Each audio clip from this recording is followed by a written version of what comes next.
അത് വെറും പരാതിയൊന്നുമല്ല. സംശയിക്കുന്ന പ്രതികളെ ചൂണ്ടിക്കാണിച്ചുകൊണ്ട് കംപ്ലൈന്റ് വന്നിരിക്കുന്നത്. വിളിച്ചും പറഞ്ഞു, മെയിലും അയച്ചു.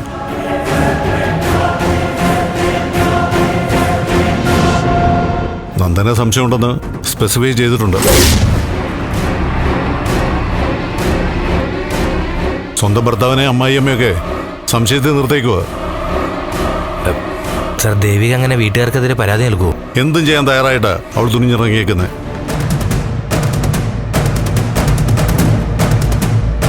നന്ദനെയൊക്കെ ചോദ്യം ചെയ്യേണ്ടി വരും. പാപ്പ, ഞാൻ ഉഴപ്പിയ എന്റെ മുകളിലുള്ള വേറെ ആള് വരും.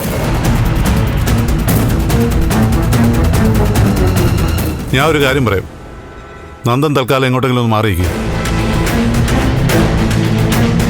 അല്ല, അപ്പോ അത്രയും പ്രശ്നമാണോ?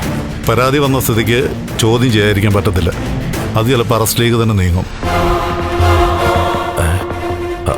എന്തായാലും നന്ദന് ഞാനൊരു യാത്ര പ്ലാൻ ചെയ്തിട്ടുണ്ട്. കുറച്ച് ദൂരേക്കാ.